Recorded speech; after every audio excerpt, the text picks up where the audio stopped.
C'est parti pour la 79e édition du Festival d'Avignon In et la 59e édition du Off. Pour la première fois, les deux ont lieu en même temps, du 5 au 26 juillet. 180 théâtres sont mobilisés à travers la ville et près de 1700 pièces seront jouées en moins d'un mois. On est justement allé voir comment toute la ville d'Avignon s'anime autour du festival. Pendant 3 semaines, Avignon vit au rythme du théâtre. Certains lieux sont même transformés en salles de spectacle pour l'occasion, comme le théâtre Le Grand Pavois. C'est un théâtre qui fonctionne avec le théâtre du Cabestan, donc c'est la même direction et qui est divisé sur 2 lieux. Un théâtre permanent, le théâtre du Cabestan, et un théâtre éphémère pendant le festival, qui est le théâtre du Grand Pavois ici, qui à l'année est un dojo. Avec ses fauteuils rouges en velours, ce théâtre éphémère revient chaque année au Festival Off d'Avignon depuis 2008.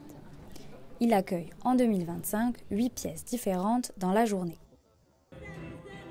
Musique, affiches, spectacles de rue et compagnies qui font la promotion de leur création, le spectacle vivant est partout.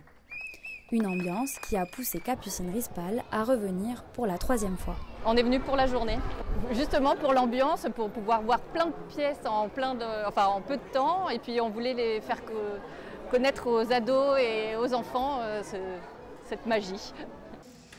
Au total, 1347 compagnies se produisent en 2025 au Festival Off d'Avignon. La comédienne Pavlina Novotny n'hésite alors pas à tracter costumée pour sortir du lot. 1700 compagnies sur le Off, c'est énorme, mais il y a quand même une vraie solidarité entre comédiens. C'est-à-dire que personne ne va poser les affiches sur les vôtres, personne ne va venir vous interrompre pendant que vous êtes en train de tracter à quelqu'un. Il y a une vraie solidarité, je trouve. Cette année, 3 millions de places sont à la vente. De quoi attirer des milliers de visiteurs chaque jour dans les théâtres comme dans les commerces. C'est simple pour nous, ça fait 6 ans que j'ai cette librairie qui existe depuis 50 ans et c'est un Noël.